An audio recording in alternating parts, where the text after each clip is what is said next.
Audio Jungle.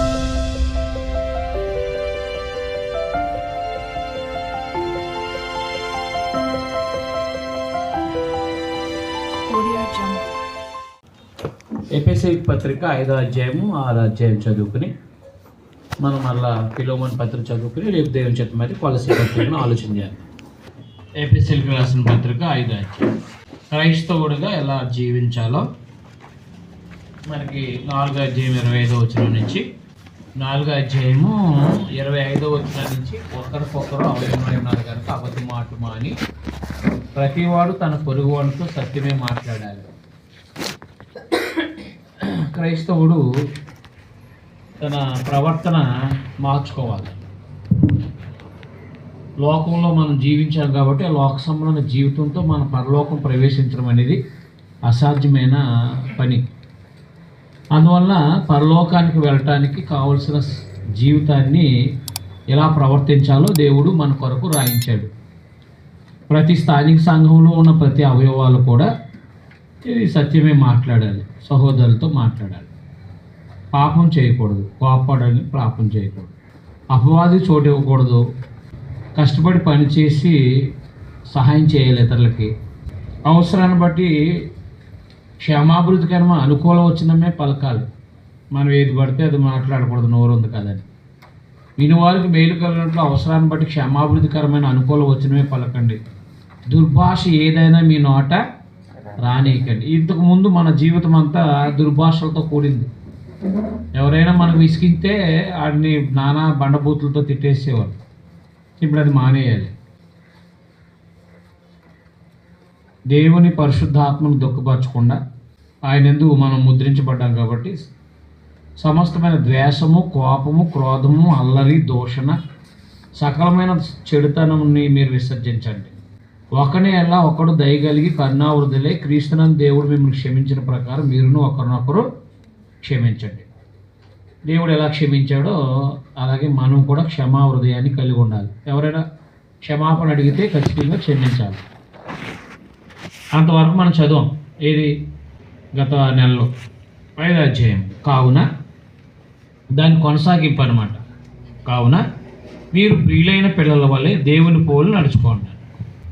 మీరు ప్రియులైన పిల్లల వల్లే దేవుని పోలి నడుచుకోండి.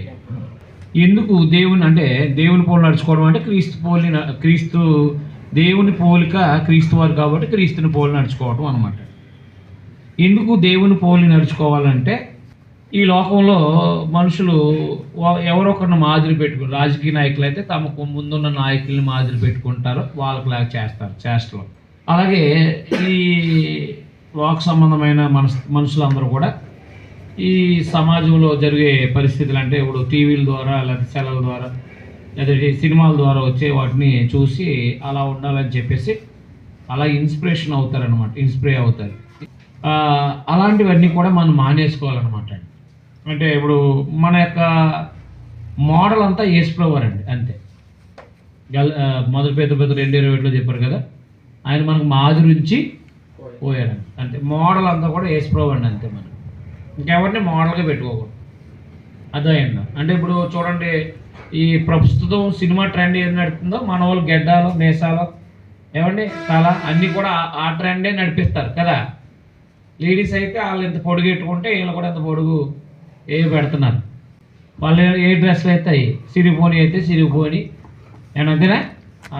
అది చచ్చిపోవాలండి. మనకి బాప్తిసం పొందిన తర్వాత అది చచ్చిపోవాలి. అందంగా అంటే మనం మంచిగా తయారవ్వచ్చు, మంచిగా తయారవ్వాలి, మంచిగా కనబడాలి, మంచిగా మనం అన్ని చూసి ఇబ్బంది ఏం కాదండి. కానీ మన మోడల్ ఎవరు ఉండకూడదు, యేసుప్రభువు తప్ప. మన మాదిరి యేసుప్రభువు అనమాట. మీకు అర్థమైందా? క్రీస్తు మిమ్మల్ని ప్రేమించి పరిమళ వాసనగా ఉండటానికి మన కొరకు తాను దేవునికి అర్పణగా బలిగా అప్పగించుకోలేను. చూడండి, ఎందుకు మనం దేవుని పోలు నడుచుకోవాలంటే మన గతంలో ఉన్న పాపాలన్నీ నుంచి విడిపించడానికి. ఎందుకు దేవునికి అనుకూలంగా మనం బ్రతకాలంటే మన కొరకు ప్రభువారు తాను సమర్పించుకున్నారనమాట. లోకంలో ఏదో ఒక లబ్ధి లేకపోతే మన గురించి సహాయం మన మీద వాళ్ళు కరుణించరు. కానీ యేసుక్రీస్తు వారు అర్థమైందని కేవలం మన కోసం మాత్రమే తన ప్రాణాన్ని సమర్పించారన్నమాట. కాబట్టి మన కొరకు తన దేవునికి అర్పణగా బలిగా అప్పగించుకున్నాడో అలాగనే మీరును ప్రేమ కలిగి నడుచుకోండి. మీలో జారత్వమే కానీ ఏ విధమైన అపవిత్రత కానీ లోభత్వమే కానీ వీటి పేరైనా ఎత్తకూడదు. ఇదే పరిశుద్ధులకు తగినది అన్నాడు అనమాట. అర్థమైందా? అంటే మొదటి కొన్ని క్షమించి అపోస్తుల 15:19 చూడండి ఒకసారి. అన్ని జనులకి అపోస్తులు లెటర్ రాసినప్పుడు ఏ విషయాల గురించి మాట్లాడాడో చూడండి ఒకసారి. కాబట్టి అన్యజనుల్లో నుండి దేవుని వైపు తిరుగుతున్న వారిని మనము కష్టపెట్టక విగ్రహ సంబంధమైన అపవిత్రతను జారత్వమును గొంతు పిసికి చంపిన దానిని రక్తమును విసర్జించుటకు వారికి పత్రిక వ్రాసి పంపవాలని నా అభిప్రాయం. వారికి పత్రిక రాసి పంపాలని నా అభిప్రాయం. అందులో ఏముంది? జారత్వం ఉంది. ఏముంది అక్కడ? అందులో జారత్వం ఉంది. కాబట్టి మొదటి కొన్ని బతుకు 7:2 అయినను జారత్వములు జరుగుచున్నందున ప్రతి వానికి సొంత భార్య ఉండవలేదు, ప్రతి స్త్రీకి సొంత భార్య. అంటే జారత్వాలు జరగకుండా ఉండాలంటే అర్థం ఏంటి? జారత్వాలు జరగకుండా ఉండాలంటే అర్థం ఏంటి అంటే అన్ని జనుల్లో ఈ లైంగికమైన అవినీతి ఉంటుంది ఎక్కువ. లైంగిక సంబంధమైన అవినీతి ఎక్కువ ఉంటుంది. అందువల్ల వివాహానికి ముందు అంటే యవ్వన వయసులో ఉన్నవాళ్ళు అదైనా తమ భర్త కొరకు తమ భార్య కొరకు తన వివాహం చేసుకుని తమ పవిత్రంగా తమ బాంధవ్యాన్ని పంచుకోవాలన్నమాట. అది అలవాటు చేసుకోవాలి. కాబట్టి అన్ని జనుల్లో ఉన్నవారిని అంటే యూదుల్లో ఉన్నదనే కదా అని అర్థం. యూదుల్లో చిన్నప్పటి నుంచి కూడా పిల్లల్ని చాలా బాగా పెంచుతారు కదా. అయినా వాళ్ళకి రాళ్ళతో కొట్టి చంపడం కానీ, యాజకులు బిడ్డలైతే అగ్నితో దహించేయడం కానీ ఈ భయం ఉంటుంది వాళ్ళకి. అందుకనే అన్ని జనుల్లో నుండి అన్నట్టు చూడండి, అక్కడ అన్ని జనుల్లో నుండి క్రైస్తవులైనటువంటి వాళ్ళని కష్టపెట్టవద్దు అన్నాడు.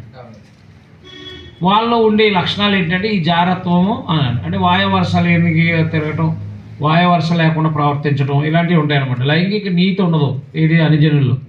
అందువల్ల అన్ని జనుల్లోని క్రైస్తవులైన వాళ్ళకి రాసి ఈ పత్రికలో, ఎఫెసీ పత్రికలో జారత్వమే కానీ ఏ విధమైన అపవిత్రతే కానీ ఏ విధమైన అత్యాశ కానీ వీటి పేరైనా ఎత్తకూడదు అన్నాడు. లోభత్వం అంటే అత్యాశ. లోభత్వం అంటే ఏంటి? అత్యాశ. కాబట్టి అత్యాశ కానీ ఏ విధమైన అపవిత్రత కానీ వీటి పేరైనా ఎత్తకూడదు అన్నాడు. ఇది పరిశుద్ధులకు తగిందన్నమాట. పరిశుద్ధులకు తగినది. చూడండి, మీరు కృతజ్ఞత వచనమే కానీ ఉచ్చరించాలి కానీ మీరు బూతులైనను పోకిరి మాటలైనను సరసోక్తులైనను ఉచ్చరింపకూడదు అన్నాడు. ఆ మూడింటికి అర్థం ఏంటి? కృతజ్ఞత వచనం అంటే ఏంటి? కృతజ్ఞతగా మాట్లాడాలన్నమాట. గౌరవార్థంగా మాట్లాడాలి, కృతజ్ఞతతో మాట్లాడాలి. మీకు అర్థమైందా? కాబట్టి ఒకటి మూర్ఖమైన మాటలు, అసభ్యకరమైన హాస్యం, అర్థమైందా? సిగ్గుకరమైన ప్రవర్తన. ఈ మూడు విషయాలు మనకి కొంచెం గ్రీకులో వివరంగా ఉంటుంది అనమాట.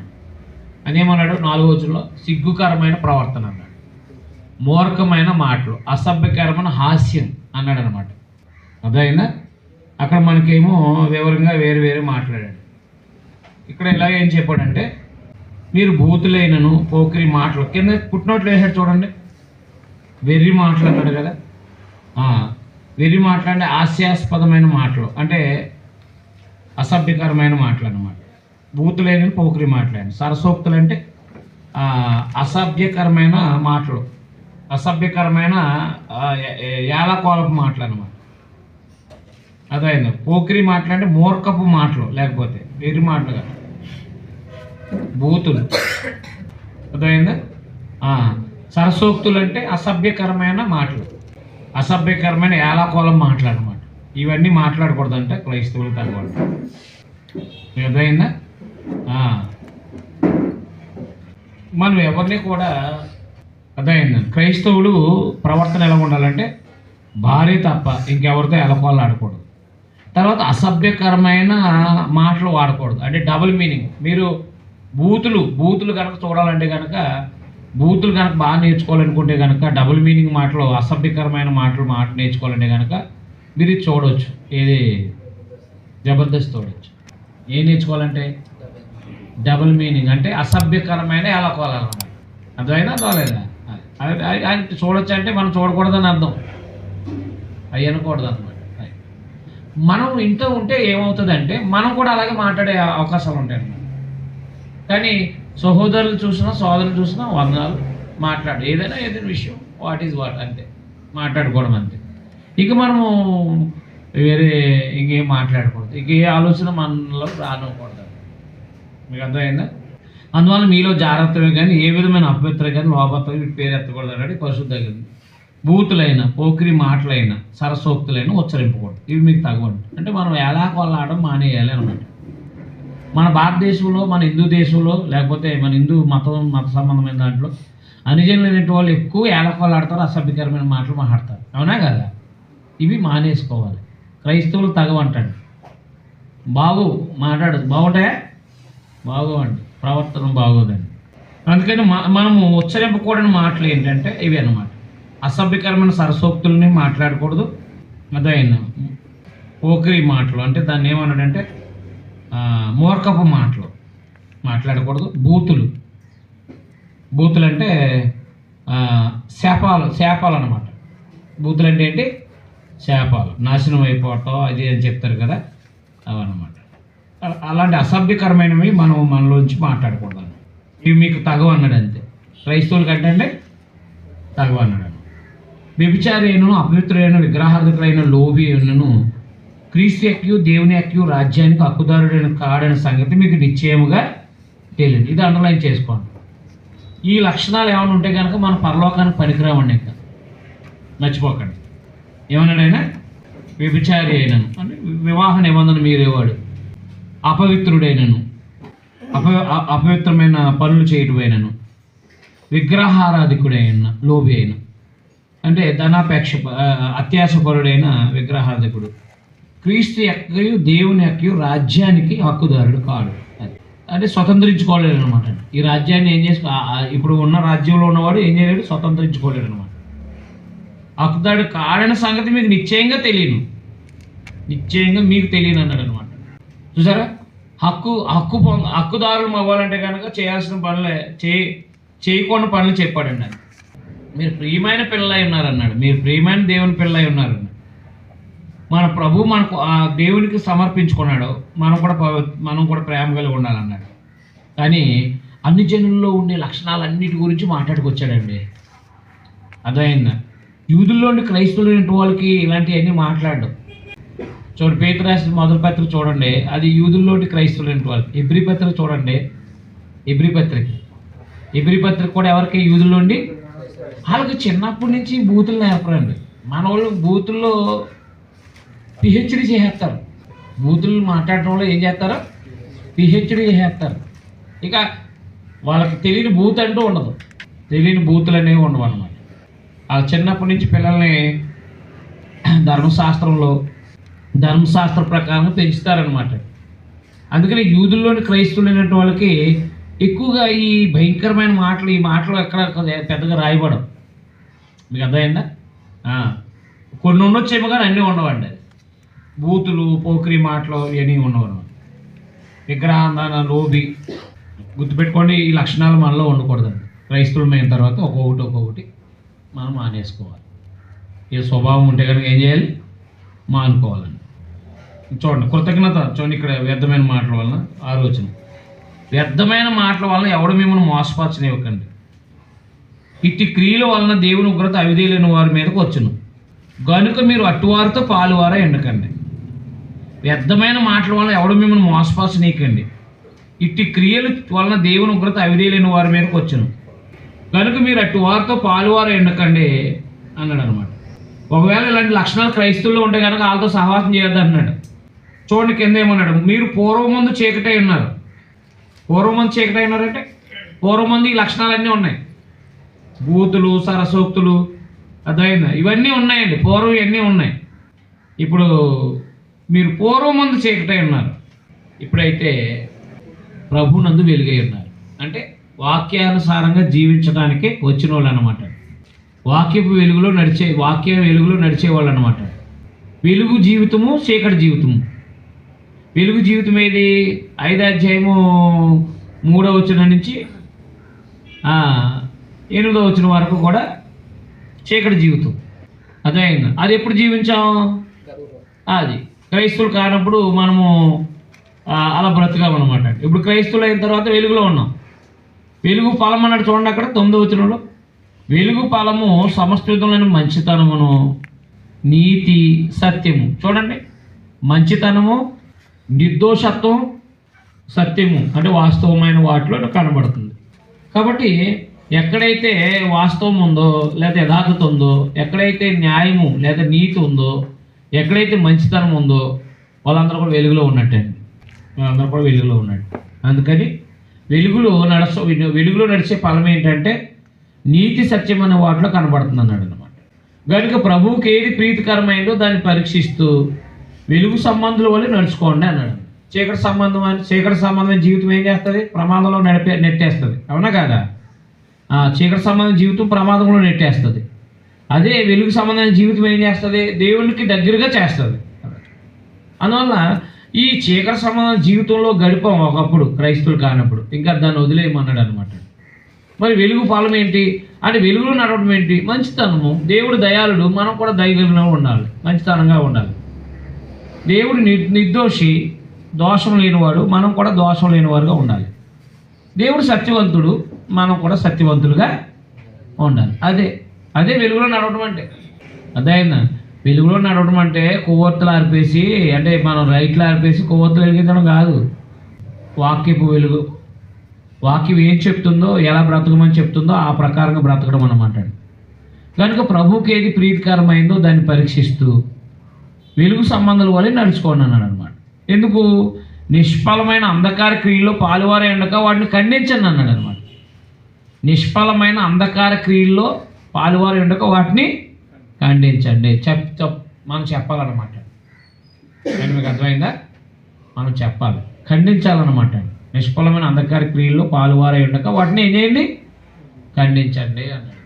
అంటే మనం హెచ్చరించాలన్నమాట. ఇది తప్పు, ఇలా మాట్లాడకూడదు, ఇలా చేయకూడదు, ఇలా అనకూడదు అని చెప్పేసి మనం హెచ్చరించాలన్నమాట. ఇది చేయకూడదు, అదైందా అని మనం హెచ్చరించాలన్నమాట. అండి ప్రయోజనం ఫలం లేని అంధకార క్రియల్లో పాలువారే ఉండకండి. ప్రయోజనం లేని వాటితో కలిసి ఉండకండి. ఏలనగా అటు క్రియలు చేయవారు రహస్యమైన జరిగించి పనులను గూర్చి మాట్లాడటేనూ అవమానకరమైంది. అదే లోక సంబంధమైన అపవిత్రమైన మాటలు మాట్లాడుకోకూడదు అనమాట అండి.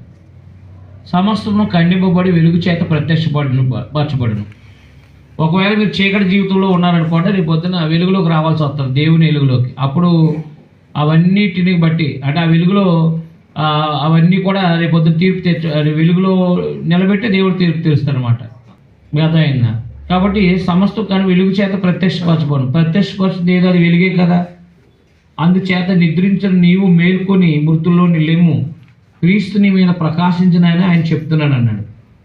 28 యెషయా గ్రంథం 28వ అధ్యాయము 19వ వచనంలో, యెషయా గ్రంథం 28వ అధ్యాయం 19వ వచనంలో అది.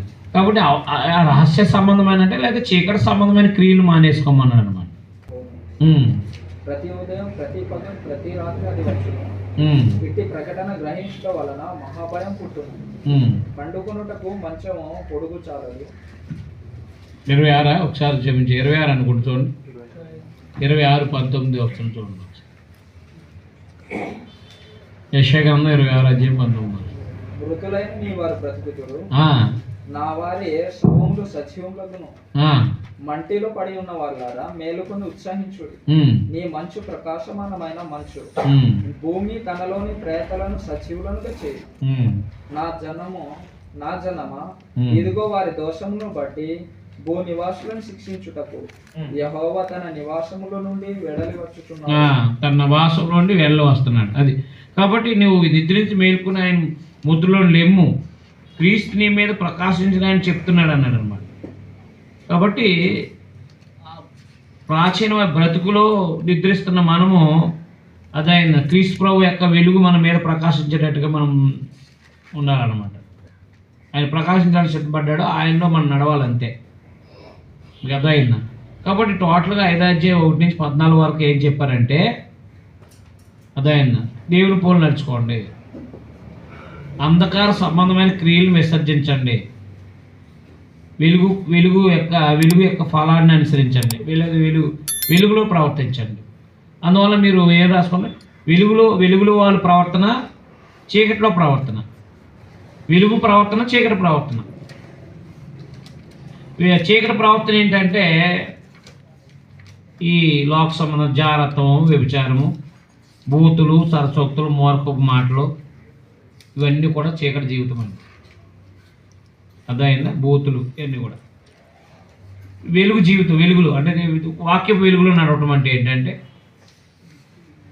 మంచితనం, మేలు చేయటం, నిర్దోషత్వం, సత్యం లేకపోతే వాస్తవం. అర్థమైంది? వాస్తవమైన వాటిలో కనబడుతుంది అన్నాడు అది.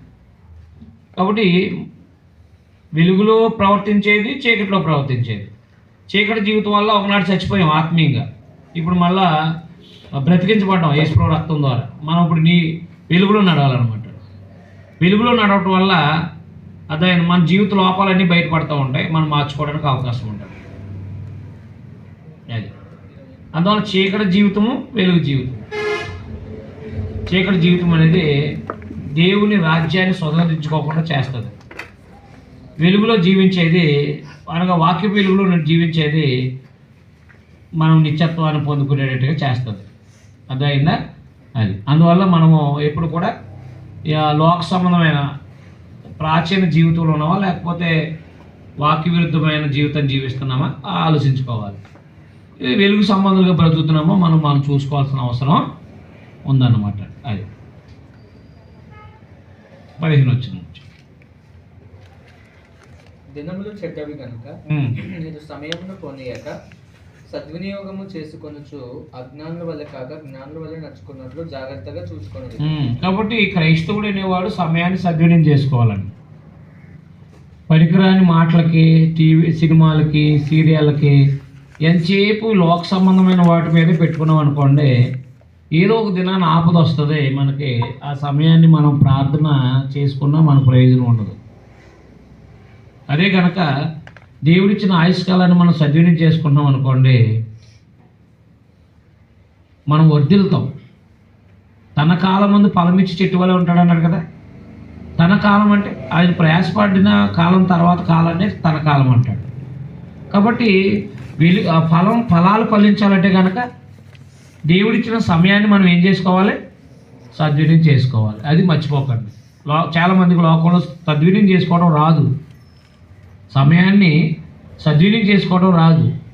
అందువల్ల ప్రతిరోజు మన జీవితంలో మనం సమయాన్ని సద్వినియోగం చేసుకోవాలి. నేను పని చేసుకుంటూ కష్టపడి పనికి వెళ్తూ, అంటే మనం ఎప్పుడు కూడా నేర్చుకునే వాళ్ళమే, సేవకులు ఎప్పుడు కూడా నేర్చుకునే వాళ్ళు అనమాట. అందుకని సమయాన్ని మనం పాడు చేసుకోకూడదు.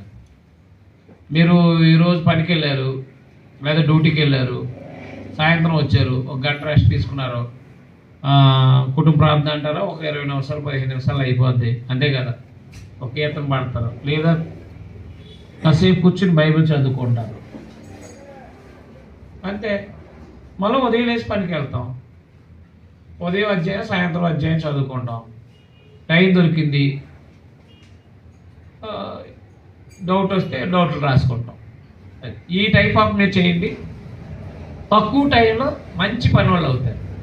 అంటే మనం ఇంకోటి విషయం మరి ముఖ్యం, చెడు జోలికి వెళ్ళకూడదు. అది మళ్ళీ ఎక్కడైనా రాంగ్ స్టెప్ వేసామో మన పని అయిపోయినట్టు ఆగిపోద్ది, మనకు అందాల్సిన జ్ఞానం ఆగిపోద్ది. అది మర్చిపోకండి. మద్యంతో మత్తులేయకండి, దానిలో దుర్వ్యాపారం కలదు అన్నాడు అనమాట. అంటే మద్యం తాగొద్దు అని. సారా తాకండి అన్నాడు అనమాట. సారా త్రాక్కండి అనమాట. మరి కొంచెంగా ద్రాక్ష రసం తాగమన్నాడు కదండి. ద్రాక్ష రసం తాగమన్నాడు, ద్రాక్ష సారా తాగమన్నాడు. మర్చిపోకండి. అంటే మద్యము విక్రింతలు పాలు చేస్తుంది అన్నాడు కదా సామెతల గ్రంథంలో. మద్యం ఏం చేస్తుంది అంటే విక్రింతలు పాలు చేస్తుంది.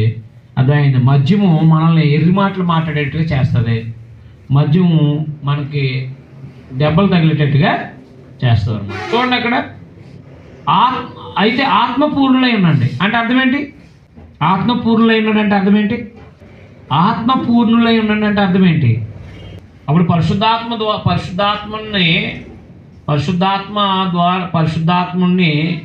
కలిగి ఉన్నారు కదా. పరిశుద్ధాత్మను కలిగి ఉన్నారు కదా. పరిశుద్ధాత్మను కలిగి ఉన్నందుకు అర్థమైందా? పరిశుద్ధాత్మను కలిగి ఉన్నారు కదా, పరిశుద్ధాత్మను కలిగి ఉన్న ఆత్మపూర్ణులై ఉండండి అన్నాడు కదా. అంటే పరిశుద్ధాత్మను కలిగి ఉండండి అని అర్థం. అంతే. ఆత్మపూర్ణులైన అర్థం ఏంటి? అది పరిశుద్ధాత్మను కలిగి ఉండండి. తర్వాత ఒకరితో ఒకరు మాట్లాడుకుంటున్నప్పుడు కీర్తనలు, స్తుతి గీతాలు, ఆరాధన గీతాలు పాడండి అన్నాడు అనమాట.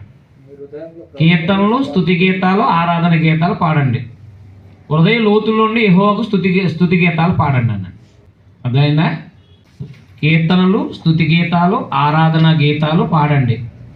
హృదయ లోతుల నుండి యెహోవాకు స్తుతి గీతాలు పాడండి అని ఉంది. మీరు రాసుకోండి. ఒకరితో కీర్తనలు, స్తుతి గీతాలు, కీర్తనలు, స్తుతి గీతాలు, పద్యాలు, మీ హృదయ లోతుల నుండి దేవునికి స్తుతి గీతాలు పాడండి. మీ హృదయ లోతుల నుండి దేవునికి స్తుతి గీతాలు పాడండి. ఈ సంగీతాలనే కాడ స్తుతి గీతాలని రాసుకోండి. ఆత్మ సంబంధమైన పాటలు అంటే ఆరాధనకు సంబంధించిన పాటలను రాసుకోండి. ప్రభుని గురించి పాడుచు కీర్తించు అన్నాడు. ఒకసారి కీర్తనలు 87 కీర్తన 7వ లైన్ చదవండి. కీర్తనలు 87 7వ లైను. కీర్తనలు 87 7వ లైను. నెహెమ్యా గ్రంథం 12:24 చదవండి ఒకసారి. నెహెమ్యా గ్రంథం 12:24 చదవండి. పాటలు పాడుచు అదనమాట. చూడండి అక్కడ ఏముంది, అక్కడ పాటలు పాడుచు. అది వాయిద్యాలు కనుక ఉంటే కనుక ఇలా ఉంటుంది అన్నమాట స్ట్రక్చర్. పాటలు పాడుచు, వాయిద్యాలు పాత నిబంధనలు పాటలు పాడుతూ వాయిద్యాలు వాయించేవారు. కానీ కొత్త నిబంధనలు అలా ఉందా? లేదనమాట. పాటలు పాడుచు, వాయిద్యాలు వాయించు. అది తర్వాత నెహెమ్యా గ్రంథం 12:24 నెహెమ్యా గ్రంథం 12:24. సంగీతం అంటే సంగీతాలు అంటే సంగీతం అంటారు కానీ సంగీతాలు అని అంటారు ఎవరు? అన్ని మ్యూజిక్, అన్ని ఇన్స్ట్రుమెంటల్ మ్యూజిక్ని కలిపితో వచ్చేదాన్ని సంగీతము అంటారు. సంగీతములు అంటారు ఎవరు? బహువచనంలో వాడరు.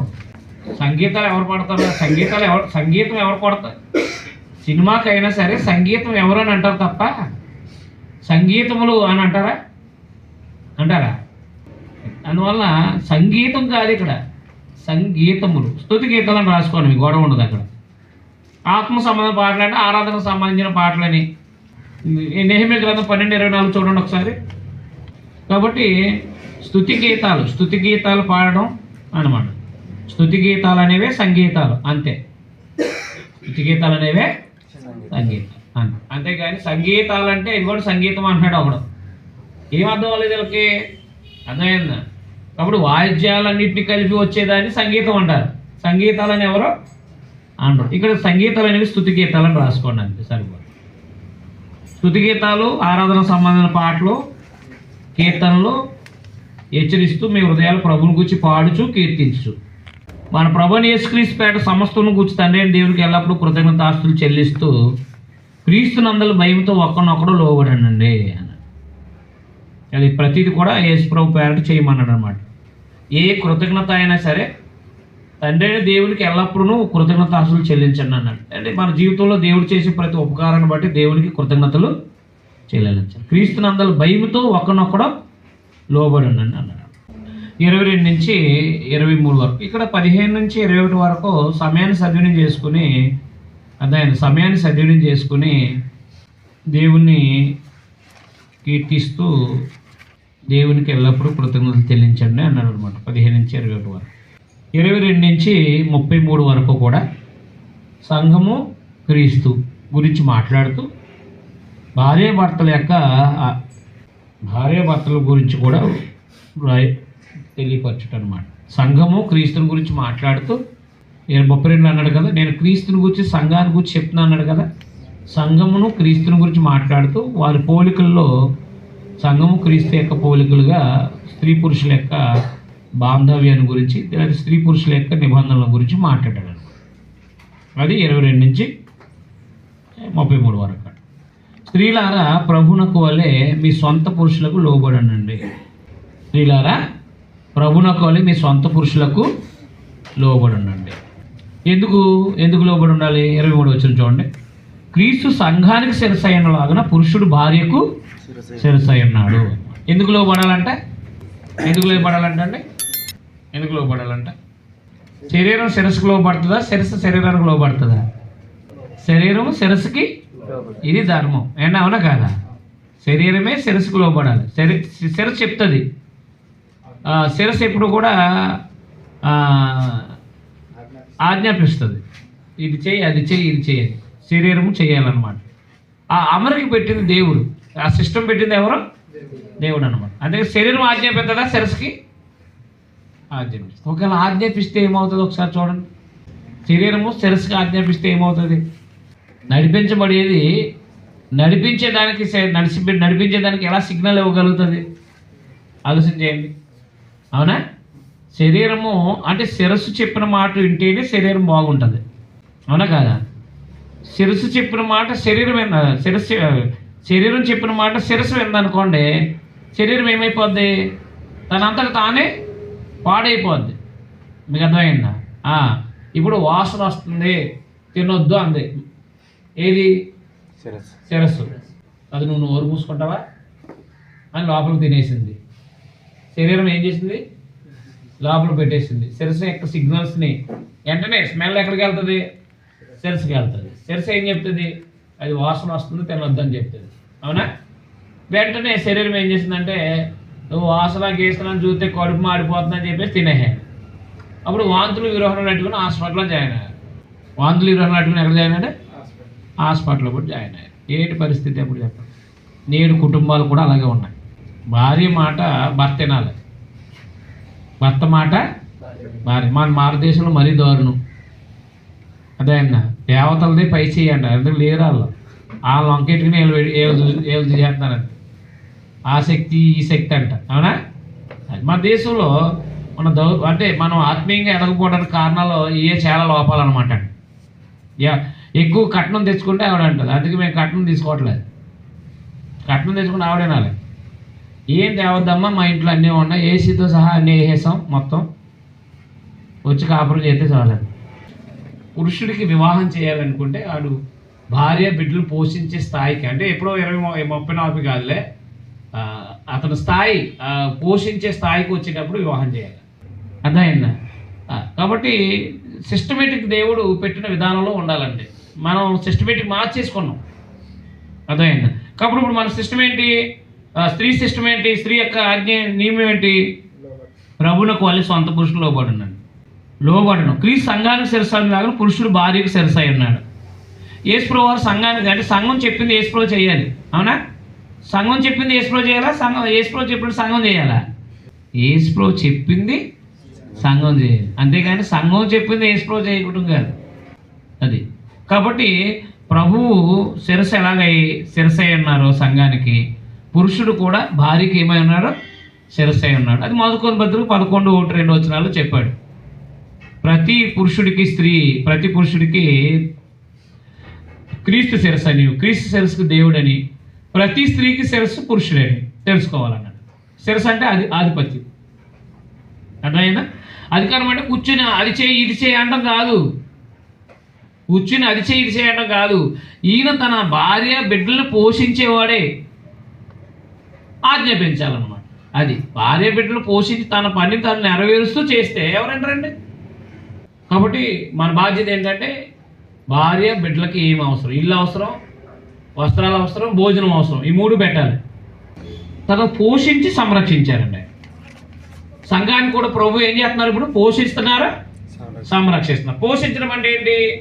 మన ఆత్మ సంబంధమైన, అంటే మనం ఆత్మీయంగా ఎదగడానికి కావాల్సిన జ్ఞానాన్ని అందింపజేస్తున్నారు. అవునా? రెండవది సంరక్షణ. సంరక్షణ అంటే ఏంటి?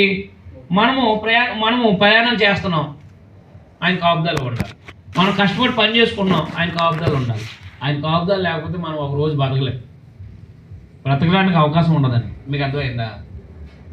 అలాగే ఎంత పని చేసుకున్నా సాయంత్రానికి లేకపోతే ఖచ్చితంగా భార్యని సంరక్షించాలి. అంటే సంరక్షకుడిగా ఉండాలన్నమాట. అంటే సాయంత్రం అయ్యేటప్పటికి భార్య దగ్గర ఉండాలంతే, అప్పుడు సంరక్షకుడిగా ఉంటాడన్నమాట. ఆ తర్వాత ప్రేమించమన్నాడు. ఎక్కడ ఏమన్నాడు తర్వాత? సొంత శరీరంలా ప్రేమించమన్నాడు. నీకు ఆకలి వేసినప్పుడు నువ్వు ఎలా స్పందిస్తావో, నీకు అనారోగ్యం వచ్చినప్పుడు నువ్వు ఎలా స్పందిస్తావో, అలాగే నువ్వు నీ భార్య విషయంలో కూడా అలా ఉండాలి. అంతే. ప్రేమించడం అంటే ఏదో తెచ్చిపెట్టేయడం కాదండి. అర్థమైందా? నీకు నిన్ను నీ శరీరాన్ని ఎలా చూసుకుంటావో నీ భార్యను కూడా అలా చూసుకోవాలి. అది ప్రేమించడం అంటే. మీకు అర్థమైందా? ప్రేమించడం అంటే అది. భార్యను ప్రేమించడం అంటే ఏంటండి? భార్య అవసరాలన్నీ తీర్చడం అంతే. తన భార్యని ప్రేమించేవాడు తను ప్రేమించుకున్నాడు. తన శరీరాన్ని ద్వేషించిన వాడు ఎవడో లేడు కదా. ప్రతివాడు దాన్ని పోషించి సంరక్షించుకున్నాం. మనము క్రీస్తు శరీరానికి అవయవం కనుక, అలాగే క్రీస్తు కూడా సంఘాన్ని పోషించి సంరక్షిస్తాం. చూసారా? సంఘాన్ని ఏం చేస్తాడంటే ఆయన పోషించి. మరి భార్యను కూడా భర్త ఏం చేయాలి? భార్యను హత్తుకొను. చూడండి అక్కడ అన్నాడు. కాబట్టి ఈ హేతు చేత పురుషుడు తన తల్లిని విడిచి తన భార్యను, అది వారిద్దరూ ఏక శరీరం అవుదురు అన్నాడు. ఈ మర్మం గొప్పది. అయితే నేను క్రీస్తుని గూర్చి సంఘాన్ని గూర్చి చెప్తున్నాను అన్నాడు ఆయన. ఎవరి గురించి చెప్తున్నాడంటే ఆయన? క్రీస్తుని గూర్చి సంఘాన్ని గూర్చి చెప్తున్నాను అన్నాడు. అంటే సంఘము క్రీస్తు గురించి చెప్తున్నాను, ప్రధానంగా చెప్తున్నాడు అనమాట. మెట్టుకు మీలో ప్రతి పురుషుడు తన వాళ్ళు తన భార్యను ప్రేమను, భార్య అయితే తన భర్త యందు భయము కలిగి ఉన్నట్లు చూసుకుని వాళ్ళు. భయపడాలి. భయపడడం అంటే పులిచ్చే భయం కాదు. ఎలాంటి భయమో తెలుసా? రేపుగా ఇస్సాకు కనపడ్డాడు తొలిసారిగా. అవునా? ఎక్కడ? ఆదికాండం 6:63లో ఎక్కడ కనపడ్డాడు? కనపడినంటే ఏం చేసింది? ఎవరైనా అడిగింది? 6:63 కదా, అదే క్షమించి 24:63 కనపడితే ఏమన్నాడు? నా యజమానుడు అన్నాడు. వెంటనే ముసుకేసుకున్నాడు. అది భయం అండి. భర్తకు లోపడడం అనేది భారీ గౌరవం అండి. అవునా కాదా? భర్త మాట ఏంటో గౌరవం అండి. తక్కువైపోవడం కాదు, గౌరవం అండి. భారీ గౌరవం. అది ఇప్పుడు మనం యేసుప్రభు మాట మనం వింటాం, గౌరవం కాదా? మరి ఇది గౌరవమైనప్పుడు అదేమైంది? అందుకని సంఘాన్ని భార్య భర్తల్ని పోల్చి, సంఘాన్ని క్రీస్తుని పోల్చి భార్య భర్తలు పోల్చి చెప్పుకొచ్చాడు అనమాట. ఏమైనా అర్థమైందా మీకు? భార్య భర్తలని భయం ఉండాలి అన్నాడు. అది ఏ భయం అంటే ఒక ప్రత్యేకమైన గౌరవంతో కూడిందై ఉండాలన్నమాట. అర్థమవుతుందా? అందువల్ల కాబట్టి ఏం చెప్పారు? 22 నుంచి 33 వరకు ఏం చెప్పారంటే, సంఘానికి క్రీస్తు శిరసై ఉన్నాడు, అలాగే పురుషుడు భార్యకి శిరసై ఉన్నాడు. కాబట్టి లోబడాలి.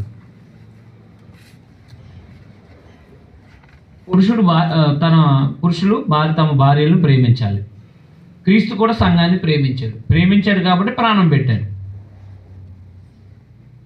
అలాగే ఎలాగంటే తన సొంత శరీరంలాగా తన భార్యని ప్రేమించాలి. యేసుక్రీస్తు ఎలాగైతే పోషించి సంరక్షిస్తున్నాడో 30వ వచనం, అలాగే భార్యని బిడ్డలను కూడా పోషించి సంరక్షించాలి. తర్వాత భార్యని ప్రేమించాలి పురుషుడు. భార్య అయితే తన భర్త యందు భయం కలిగి ఉండాలి. ఇవి కొన్ని పాయింట్స్, సబ్ పాయింట్ కింద రాసుకోండి. ఎవరు ఎక్కువ ధనం ఉంటే వాళ్ళు లోబడతాం కాదండి. భర్త అయినందుకు లోబడాలి అంతే. భర్త అయినందుకు ఏమవ్వాలి? లోబడాలి.